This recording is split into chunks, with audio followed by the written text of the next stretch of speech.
Hey everyone, Kyle here. So with interest rates being held higher for longer, and we're continuing to kind of be on the fence about, are we going to be lowering interest rates in the near future? Will we see interest rates tick up a little bit higher? You may have noticed in the news that there is constant risk to financial institutions if we are seeking to raise interest rates any further.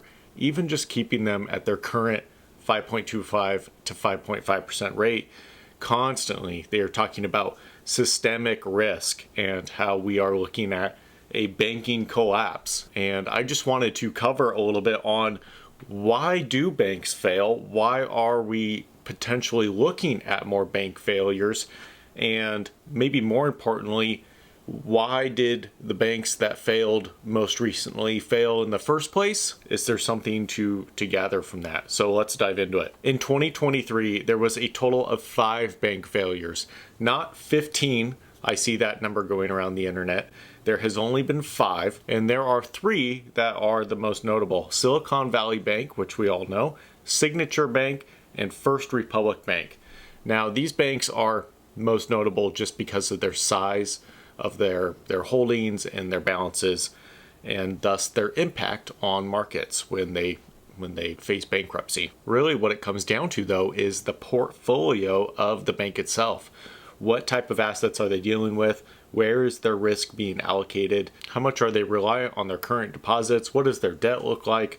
There's a number of things that come into the scenario, but with these top 3 banks that I mentioned, a large portion of their failure was attributed to their large exposure to very specific sectors. And that sector that I'm talking about is the technology sector. Technology companies are getting hit the hardest right now in this tightening economic condition. They're having to perform massive layoffs. They're having to cut out unique little spin-off experimental projects, and they're having to focus on just creating as much consistent, good, strong revenue as possible and letting go of all the extra stuff that they took on during COVID, all the extra remote employees, all the work from home policies. And we can dive into why these companies are facing stronger and stronger tightening conditions on their own in another video. But let me just reference a short segment from Wikipedia and its 100+ sources on Silicon Valley Bank about why that they were put in the situation that they were put in. So Silicon Valley Bank was seeking higher investment returns from its deposits. SVB had dramatically increased its holdings of long-term securities since 2021.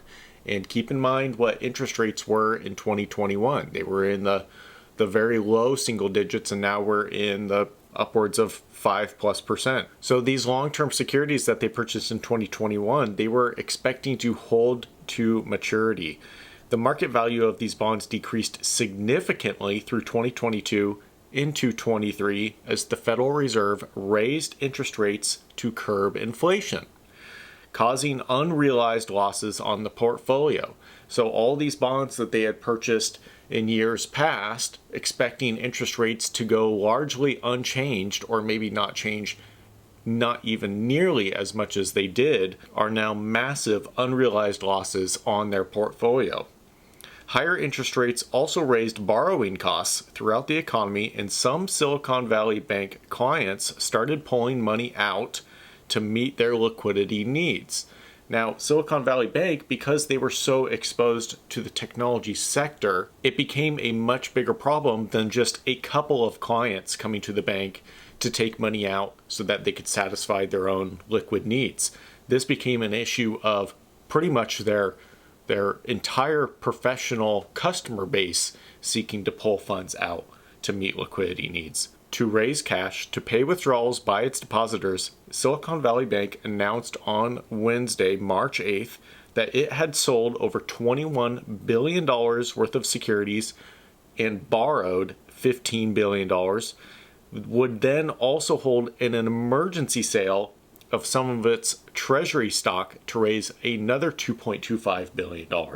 So the signs were there that something was not right, and they were seeking to get cash fast, and not small quantities either. The announcement, coupled with warnings from prominent Silicon Valley investors, caused a bank run as customers withdrew funds totaling $42 billion the next day. Keep in mind, this is a bank no larger than 150, 180, $200 billion maybe. A significant portion of their deposits was being withdrawn at a moment's notice. $42 billion is no small amount. Federal Reserve Vice Chair of Supervision Michael Barr said, quote, SVB's failure is a textbook case of mismanagement. Now, there's a number of risk factors that contributed to why these banks failed. It's not just because of their exposure to the technology sector and technology companies having to tighten their own financial situation and get liquid funds. Now, the high concentration of deposits from a single industry certainly did not help them, but some of these banks also just had ineffective risk management strategies. They just were not managing their risk properly, which led to excessive exposure to certain types of assets, such as low-yielding securities, and inadequate provisioning for potential losses. They weren't accounting for interest rates to go as high as they did. They weren't accounting for the technology sector to get hit the way it did, for clients seeking to withdraw en masse funds from their bank. Things that management level positions within these banks should have been monitoring and looking for in the first place, especially in a tightening macro economy.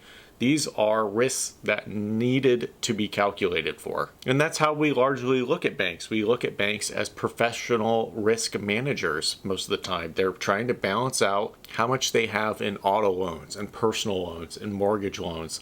It's about how they simultaneously manage that debt and that money coming in while being able to profit a little bit in the meantime. These banks had limited diversification in their loan portfolios, and that made them more susceptible to market fluctuations and economic downturns. Most of these banks also had a high proportion of uninsured deposits, meaning that they were exposed to potential losses if deposits were withdrawn quickly. And I don't mean insured deposits as in FDIC insured deposits. That's for the consumer and the customer sides level of protection. I'm talking insured deposits as in making appropriate portfolio decisions, risk management positions to hedge and ensure the odds or the chances of losing a significant portion of their deposits in a short amount of time. Now, SVB being the most well-known one to have failed in 2023, largely their issue was just their lack of diversification in their portfolio. But Signature Bank and First Republic Bank, their issues really just came down to painful mismanagement and inadequacies of their risk management practices. Now, there was two other banks that have failed in 2023. There was the Heartland Tri-State Bank, and their failure was attributed to its high concentration of out-of-territory and out-of-state loans to a single industry, which was heavily impacted by the economic downturn. I could not find a lot of information about what particular industry that was. I suspect it was a technology industry of sort. Then there was also Citizens Bank of Sac City, Iowa, and very similarly, their issue was a high concentration of deposits from a single industry. So when we reflect back on these bank failures in 2023, it really just comes down to poor risk management and no diversification. It's the bank's responsibility and the bank's management's responsibility to make sure that the bank itself is being proactive in an ever-changing economy to be risk adverse against potential headwinds or tailwinds in the larger economy. Their strategy that they were enacting in 2021 may have worked in 2021, but in 2023, interest rates were climbing and not expected to be going down anytime soon. Look at us here halfway through 2024, and we're still looking at high interest rates. Now, we have had a bank fail in 2024. Maybe it didn't break headlines just because of its size, but Philadelphia-based Republic First Bank, also doing business as Republic Bank, was closed in April, and they had assets totaling about $6 billion. So still nothing to be ignored, and the FDIC stepped in and is taking care of their customers. But it just goes to show you that how on a timeline these higher interest rates can and do have an impact on the banking sector. But I don't think it's to the point to where some media outlets make it out to be, to where just simply by raising rates is a direct correlation to impending financial doom or imminent total financial collapse. It really is going to only hurt the few banks that are already operating under very risky, very inappropriate, unprofessional practices to begin with. We are far less likely to be looking at significant problems with bigger institutions like Chase Bank, Wells Fargo. You know, you think of kind of some of those bigger names out there that are spread all across the United States. They have that diversification. They have those people in those positions of proper risk management. It would be a catastrophe, certainly, if one of those banks was to fail. But I expect those bigger banks have a higher level of scrutiny from the Federal Reserve and the FDIC and different federal bodies to make sure that they are not doing practices like the banks that we saw fail in 2023. So thank you so much for watching. Please consider liking and subscribing, and stay tuned for the next video.